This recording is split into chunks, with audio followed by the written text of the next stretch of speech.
მოგესალმებით, დღეს ორშაბათია და ჩვენი სამედიცინო გადაცემა თეთრი ორშაბათი კვლავ ეთერშია, ვინც ახლა შემოგვიერთდა და შეგახსენებთ, რომ თუ რას ეხება დღევანდელი ჩვენი გადაცემა. წლის ყველაზე ცივი სეზონი უკვე იწყება, კარს მოგვადგა, შესაბამისად ტემპერატურა ყოველდღიურად იკლებს, მოდის ზამთარი და ავადობს იმ ინფექციების გამოვლინება, რომელიც ზოგადად სავიცივი ზამთრის სეზონისთვის არის სახასიათო. განსაკუთრებით ამ დროს მატულობს ავადობის სიხშირე ბავშვებში, სკოლებში, ბაღებში, მათი თავშეყრის ადგილებში, ძალიან სწრაფად გავრცელების და გამობავშვები ავატობენ გრიპით, სეზონური ინფექციებით და ასე შემდეგ. ამ პერიოდში ძალიან ხშირად დგება დღის წესრიგში სხვადასხვა მედიკამენტების გამოყენება, მათ შორის ანტიბიოტიკების გამოყენებაც, რომელიც მინდა გითხრათ, რომ არც თუ ისე იშვიათად თვითნებურად ინიშნება ხოლმე ოჯახის წევრების მიერ, რასაც მთელ რიგ შემთხვევებში მთელი რიგი პრობლემების შექმნა შეუძლია. ანტიბაქტერიული თერაპია არ არის ესეთი უმტკივნეულო თერაპია და არ არის მიმართული მხოლოდ ინფექციის სამართავად, მას აქვს უამრავი გვერდითი მოვლენა, მათ შორის ერთ-ერთი ყველაზე ხშირი გამოვლინება ეს არის საჭმლის-მონელებელი ტრაქტის სერიოზული დაზიანება.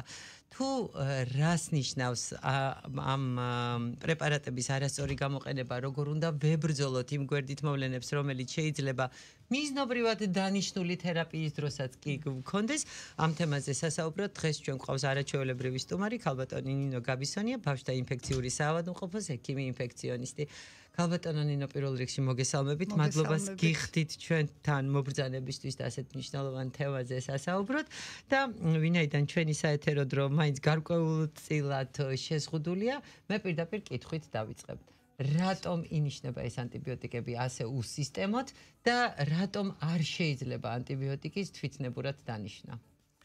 მოგესალმებით კიდევ ერთხელ და დავიწყოთ. ანტიბიოტიკოთერაპია, როდესაც არ არის საჭირო ანტიბიოტიკის გამოყენება, გაცილებით უფრო მეტად ცუდს უკეთებს ორგანიზმს, ვიდრე სიკეთეს. ანტიბიოტიკების არარაციონალურმა გამოყენებამ სამყაროში უამრავი პრობლემა შექმნა და მათ შორის ორი ყველაზე დიდი პრობლემა ეს არის ანტიბიოტიკების მიმართ რეზისტენტობა და ანტიბიოტიკის გამოყენების შემდგომ ნაწლავის ბიოტის ჩამოშლა, ნაწლავის ფლორის დაზიანება და აქედან გამომდინარე გართულება არის დიარეები. მოდით ჯერ ორიოდე სიტყვით შევჩერდები ანტიბიოტიკორეზისტენტობაზე და ავხსნი რა არის ეს. ანტიბიოტიკორეზისტენტობა ეს არის მიკროორგანიზმის, მიკრობის უნარი გამოიმუშაოს მდგრადობა ანტიბიოტიკის მიმართ. ანუ სხვანაირად რომ ვთქვათ, ამ მიკრობზე ანტიბიოტიკი აღარ მოქმედებს. რატომ ხდება ეს და რატომ უნდა ვიცოდეთ ეს ანტიბიოტიკის გამოყენების დროს ეს ყველაფერი ის, რაზეც ახლა ვსაუბრობთ. ანტიბიოტიკოთერაპიის დროს, როდესაც ანტიბიოტიკი დანიშნულია არამიზნობრივად, ანუ ვირუსული ინფექციის ნებისმიერი გაციების დროს, რომელიც არ არის ბაქტერიული, რა თქმა უნდა, რომელიც არ არის ბაქტერიული ეტიოლოგიის, ბაქტერიული წარმოშობის, ანტიბიოტიკოთერაპიას ცუდის გაკეთება უფრო მეტი შეუძლია, ვიდრე კარგის. ადამიანები, როდესაც ცხვირიდან მოზდით, გაცივდებიან, ასე ვთქვათ, ეწყებათ ვირუსული ინფექცია, თვითნებურად იწყებენ ანტიბიოტიკოთერაპიას და ეს ერთი ცუდი და უბედურება და მეორე ის, რომ თვითნებურადვე წყვეტენ ამ ანტიბიოტიკების მიღებას და ეს კიდევ უფრო მეტი პრობლემას ქმნის და რატომ ავხსნი ორიოდე სიტყვით. საერთოდ ანტიბიოტიკი, როგორც ვთქვით, ეს არის მიკრობის საწინააღმდეგო იარაღი ჩვენს ხელში. როდესაც დაავადება არ არის მიკრობული, ანტიბიოტიკის მიღება საერთოდ არაფერს არ აკეთებს ორგანიზმისთვის, პირიქით აფუჭებს საქმეს. და მეორე პრობლემა, როდესაც კი ბატონო არის თქვათ მიკრობით გამოწვეული დაავადება, დავიწყეთ ანტიბიოტიკი თვითნებურად, ან დანიშნა ექიმა გარკვეული დროით და ხანგრძლივობით და გარკვეული დოზირებით, მაგრამ როგორც კი კარგად იგრძნო პაციენტმა თავი დაანება ანტიბიოტიკის მიღებას, შეწყვიტა ანტიბიოტიკის მიღება და ამის შემდეგ ამ დროს ყალიბდება სწორედ ანტიბიოტიკორეზისტენტობა, ანუ მიკრობები, რომლებიც გადარჩებიან არასრულად ჩატარებული მკურნალობის გამო, გამოიმუშავებენ მდგრადობას ანტიბიოტიკის მიმართ და ამ თვისებას ისინი თავიანთ შთამომავლებსაც გადასცემენ და სხვა მიკრობებსაც სამწუხაროდ. და შეიძლება დაგვიდგეს ისეთი ეპოქა, როდესაც იარაღი აღარ გვექნება ჩვენ ბევრი ინფექციური დაავადების კი სამწუხაროდ, აი ეხა იწყება ის ეპოქა, ანტიბიოტიკის შემდგომი ეპოქა, ასე ეძახიან უკვე ამ პერიოდს, ველით ამ ეპოქას, როდესაც იარაღი, ანუ ანტიბიოტიკი აღარ გვექნება ანტიბიოტიკების დაავადებების წინააღმდეგ საბრძოლველად. ჩვენ შეგვიძლია რომ დავიცვათ ანტიბიოტიკები, რომლებიც ჯერ კიდევ მუშაობენ და ჯერ კიდევ ვიყენებთ დაავადებების დროს, დავიცვათ ეს ანტიბიოტიკები და სწორედ ეს ამაზე მინდოდა დღეს მესაუბრა. ამას ჩვენ მოვახერხებთ იმ შემთხვევაში, თუ ანტიბიოტიკებს დავნიშნავთ მხოლოდ იმ შემთხვევაში, როცა საჭიროა და თანაც ანტიბიოტიკებთან ერთად გამოვიყენებთ ჩვენი ნაწლავის ფლორის დამცავ პრეპარატებს, რადგან მეორე პრობლემა ანტიბიოტიკოთერაპიის დროს არის სწორედ ეს. ჩვენ ნაწლავებში ცხოვრობენ ბაქტერიები, რომლებიც ნადგურდება ანტიბიოტიკოთერაპიის დროს. ანტიბიოტიკი არ არჩევს მიკრობს, ის ანადგურებს როგორც დაავადების გამომწვევ მიკრობს, ასევე ჯამრთელ მიკროფლორას, ჩვენი ნაწლავების, ჩვენს მიკრობიოტას. ანტიბაქტერიულ თერაპიაზე, როდესაც ვლაპარაკობთ, რა თქმა უნდა, პირველ რიგში გვახსენდება დიარეა და რას ვიყენებთ დიარეის საპროფილაქტიკოდ, იმიტომ რომ როგორც წესი, სწორად შერჩეული ანტიბაქტერიული თერაპია, რომელიც ამარცხებს კონკრეტულ დაავადებას, მაინც იწვევს ხოლმე შემთხვევათა გარკვეულ პროცენტში გვერდით მოვლენებს. აი ამ დიარეის სამართავად რა იარაღი არსებობს ექიმის ხელში? სწორად შერჩეული ანტიბაქტერიული თერაპიის დროსაც. და კიდევ ძალიან მენიშნა თქვენ როცა ბრძანეთ ამ თერაპიასთან დაკავშირებით, თერაპიის მოცულობას ანტიბაქტერიულ თერაპიის ჩვენ ვინაიდან ჩვენი გადაცემა ემყარება ჩვენი მსმენელის ცნობიერების ამაღლებას, ანტიბაქტერიული თერაპია არ არის მხოლოდ და მხოლოდ კარგად შერჩეული წამალი, უნდა განსაზღვროს ექიმმა მკურნალობის მოცულობა და ხანგრძლივობა. შესაბამისად, თუ შეიძლება ორი სიტყვა ამაზედაც რო ბრძანოთ, რომ როგორი ირჩევა მკურნალობის მოცულობა და ხანგრძლივობა, რამდენი ხნის განმავლობაში უნდა მიიღოს ყველა კონკრეტულმა პაციენტმა კონკრეტული მედიკამენტი. მოგახსენებთ, აი ესე მარტივად თქვა, რომ აი 3 დღე დავნიშნავთ ანტიბიოტიკს და არ დაემართება ბავშვ დიარეა ან მოზრდილს და ანუ აქცენტი იმაზე, რომ ექიმის ჩართულობა ამ საკითხში არის ყველა ეტაზე აუცილებელი. აბსოლუტურად გეთანხმებით, არის აუცილებელი, იმიტომ რომ მან უნდა შეარჩიოს ზუსტად ის კონკრეტული ანტიბიოტიკი, რომელიც ამ კონკრეტული მიკრობის წინააღმდეგ მუშაობს, იმ კონკრეტული დოზით, რაც საჭიროა და იმ ხანგრძლივობით, რაც საჭიროა. Ну, ამ შემთხვევაშიც კი თქმა იმისა, რომ ანტიბიოტიკი ცუდად არ იმუშავებს, ну, მან შეიძლება მოერიოს იმ მიკრობს, რისთვისაც ჩვენ დავნიშნეთ, მაგრამ იმის თქმა, რომ არ გამოიწვევს დისბიოზს და არ დაარღვევს ნაწლავის ფლორას, ძალიან ძნელია. შეიძლება პირველივე დღეს, შეიძლება მესამე დღეს, შეიძლება მეხუთე დღეს, შეიძლება მეათე დღეს და შეიძლება საერთოდ არ იყოს დისბიოზი. თუმცა ძალიან ბევრ ფაქტორს აქვს ამისთვის მნიშვნელობა ორგანიზმის წინასწარ განწყობას, იმას თუ ქონდა თუ არა ამ ადამიანს აი ანტიბიოტიკის გამოყენების დროს სხვა შემთხვევაში დისბიოზი და დიარეა. და ამ შემთხვევაში გამოიყენება ანტიბიოტიკოთერაპიასთან ერთად სპეციალური პრეპარატები, რომლებიც გამდიდრებულია, რომელიც შეიცავს ჩვენს მეგობარ ბაქტერიებს და რომელიც გვეხმარება ჩვენი მიკრობიოტის დარღვევისაგან დავიცვათ თავი. ბოდის გიხდით, მაშინ თუ არ შეწუხდებით, ბარემ იქნებ ვახსენოთ რა არის საერთოდ ზოგადად ნაწლავური მიკრობიოტა და რა ფუნქცია აქვს მას ჩვენ ორგანიზმში. ნაწლავის მიკრობიოტა ეს არის მთელი სამყარო, რომელიც ცხოვრობს ჩვენს ორგანიზმში, აი წარმოდგენაც კი ძნელია, რომ შენს შიგნით მილიარდობით მოცოცხალი ბაქტერია ცხოვრობს, ფუნქციონირებს და ძალიან ბევრ და საინტერესო ფუნქციას ასრულებს და ორგანიზმის შეთანხმებულად და ორგანიზმის ჯამრთელობას განაპირობებს სწორედ ეს მიკრობიოტა. პირველი, რასაც ეს ჩვენი მიკრობიოტა და ეს ჩვენი კეთილი ბაქტერიები, როგორც მას ვეძახით ხოლმე, პირველი ფუნქცია, რასაც ისინი ასრულებენ, ეს არის იღებენ ძალიან დიდ როლს საკვების მონელებაში. ან მიღებული საკვების გადამუშავებაში მათ აქვთ აი უმთავრესი ფუნქცია. გარდა ამისა, ჰორმონების წარმოქმნაში, ანტისხეულების წარმოქმნაში, უჯერისხმოვანი მჟავების წარმოქმნაში, ბოლო კვლევებიდან დადგინდა, რომ ჩვენი საუკუნის და ჩვენი სამყაროს ძალიან დიდი პრობლემა ჭარბიწონაც კი ჩვენს მიკრობიოტაზეა დამოკიდებული და იმ ბაქტერიებზე, რომლებიც ჩვენს კუჭ-ნაწლავში ცხოვრობენ და ჯანსაღი მიკრობიოტა წონის კლებაშიც ეხმარება ადამიანს. რამდენად კარგად გამოიყურება ჩვენი კანი, აქედან გამომდინარე ჩვენი ხასიათი.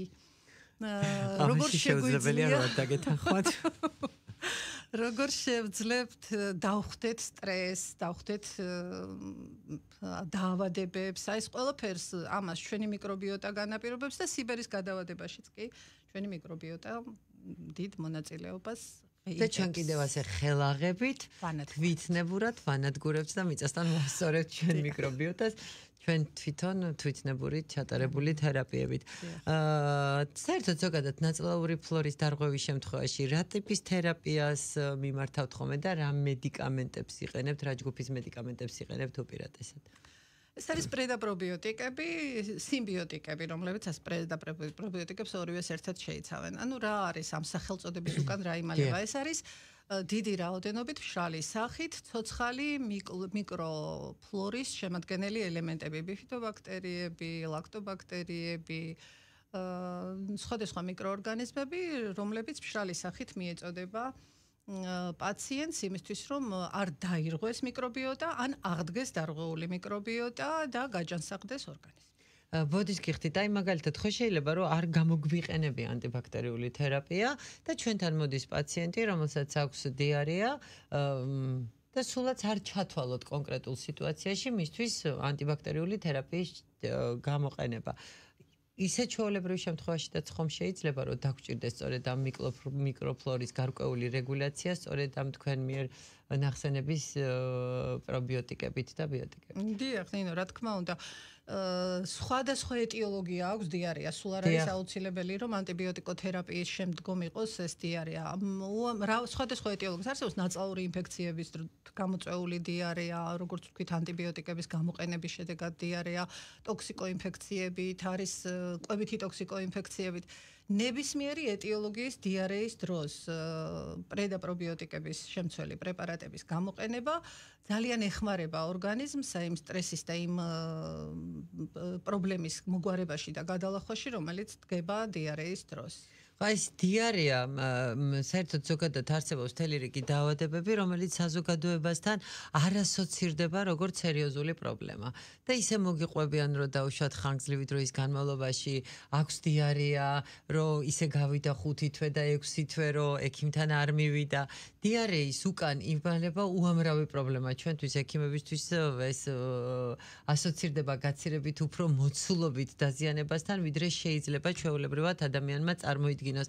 რახან ეს ახალში ჩაგიგდეთ ეს გალბატერანი და კითხვები უნდა დაგისვათ. აი თუ შეიძლება რომ უთხრათ ჩვენ მსმენელს რომ ბავშვი რომელსაც აქვს დიარეა, რომელსაც არ აქვს სიცხე მაგალითად, კი ბატონო არ არის შეწუხებული, არ არის დაუშვათ არ ტკივამუცელი, მაგრამ აქვს დეფეკაცია დღეში 4-ჯერ 5-ჯერ გაუფორმებელი განალოვანი მასებით.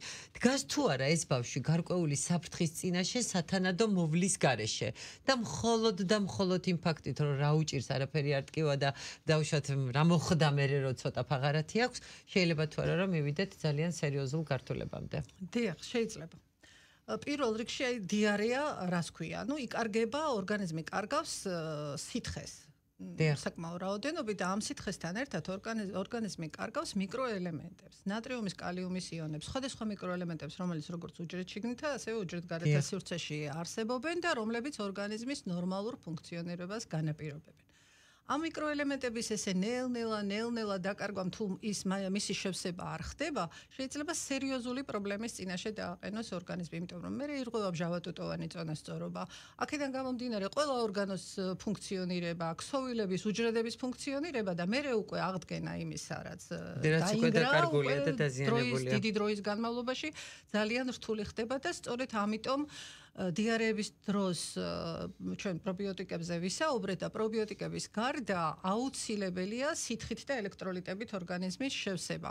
ხოლო წყლით ამდანაკლის ვერ შევავსებთ. ვერაფრით ვერ შევავსებთ, იმიტომ რომ წყლით ნუ კარგი სითხე მოხარშული კომპოტით, როგორც ხშირად გვესმის ხოლმე. სამწუხაროდ მაშინ ნატრიუმი და კალიუმი იმ რაოდენობით არ არის, რომ ეს საკმარისი იყოს ორგანიზმის აი ესეთი პრობლემის გადასაწყვეტად და ამიტომ არის აუცილებელი სპეციალური ელექტროლიტები, ხსნარები, რომლებიც ნატრიუმს, კალიუმს და სხვა ელემენტებს, მათ შორის გლიკოზასაც ისეთი რაოდენობით შეიცავენ, რაც არის საჭირო სწორედ აი იმ დანაკარგის შესავსებად, რაც დიარეას თან ახლავს. საქმე იმაშია, რომ მოზრდილებისთვის ამისი გაგება შედარებით ადვილია, იცის რომ უნდა დალიოს, დალევს და შედარებით მარტივად გვარდება ეს პრობლემა, რაც ბავშვებში ძალიან რთულია ხოლმე. ბავშვებს ვერც იმას გააგებინებ, რომ აუცილებელია დედიკო და უნდა დალიო.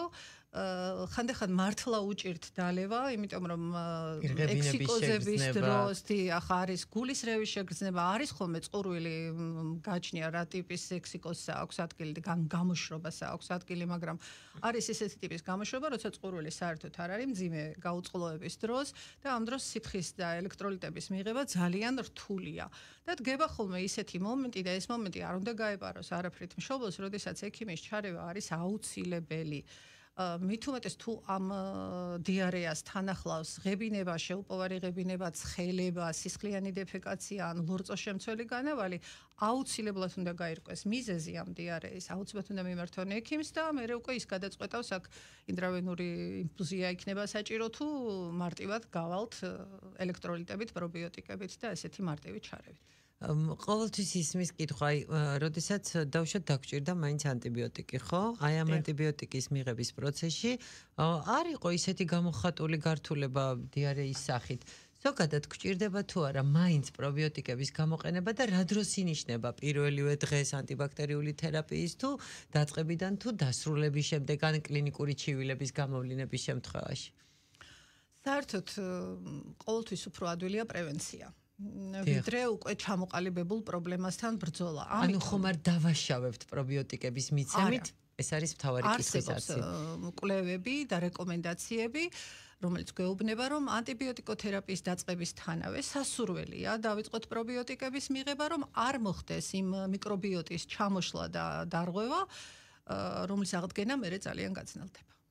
შესაბამისად, პირველივე წუთიდან ანტიბაქტერიული თერაპიის ექიმმა უნდა შეარჩიოს, ხა არსებობს გამოცდილი მშობლები, რომლებსაც ბევრჯერ ჰქონიათ მსგავსი შეხება და შეუძლიათ თავის თავს მიცეს ამის უფლება, თუმცა შემთხვევათა მაღალ პროცენტში ექიმის რეკომენდაცია მაინც იქნება გადამწყვეტი ალბათ.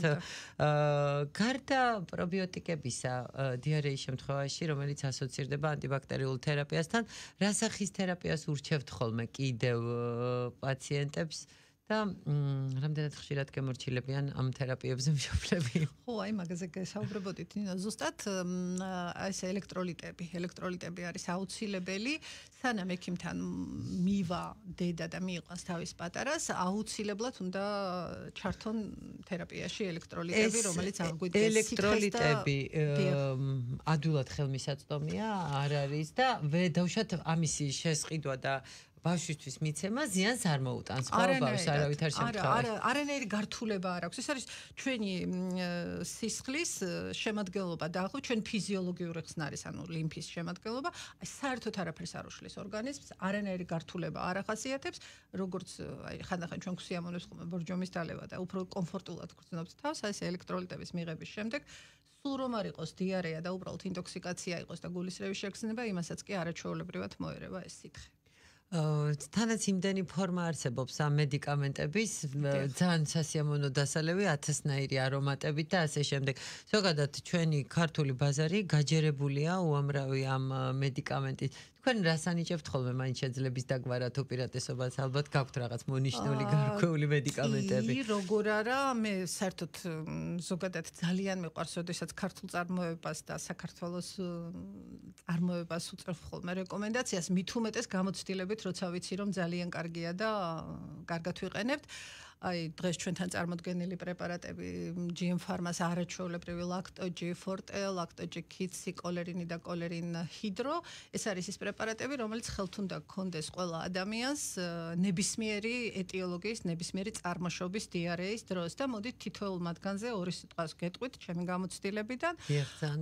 ლაქტოჯი ფორტე ეს არის პრობიოტიკი, რომელიც კომბიოტიკი უпростоრად, რომელიც შეიცავს 5 მილიარდამდე მიკროორგანიზმს და ძალიან აი წარმოუდგენელიც კი არის რომ ერთ კაფსულას რომ გადაყლაპავ 5 მილიარდ მიკროორგანიზმს ყლაპავ მასთან ერთად აი ამ პრობიოტიკთან ერთად პრებიოტიკსაც შეიცავს ანუ იმ ნიადაგს რაზეც უნდა გამრავლდეს შემდეგ ნაწლავში მოხვედრის შემდგომ ეს მიკროელემენტები დამაგრდნენ ნაწლავის კედელზე და ხელი შეუწყონ აი ყველა იმ პროცესს, რაც უკვე ვახსენეთ, მონელებას, იქ ჰორმონების, ანტისხეულების ჩამოყალიბებას თუ რას. აი ეს ლაქტოჯი ფორტე, დიდები მარტივად იღებენ კაფსულა, მიაყოლებენ წყალს და ჩაყლაპავენ, მაგრამ ბავშვებშიც გამოიყენება ლაქტოჯი ფორტე, შეიძლება კაფსულა გაიხსნას, მისი შიგთავსი თუმცა იყო გამოშვების ფორმა, როცა იყო სითხეც. არის გამოშვების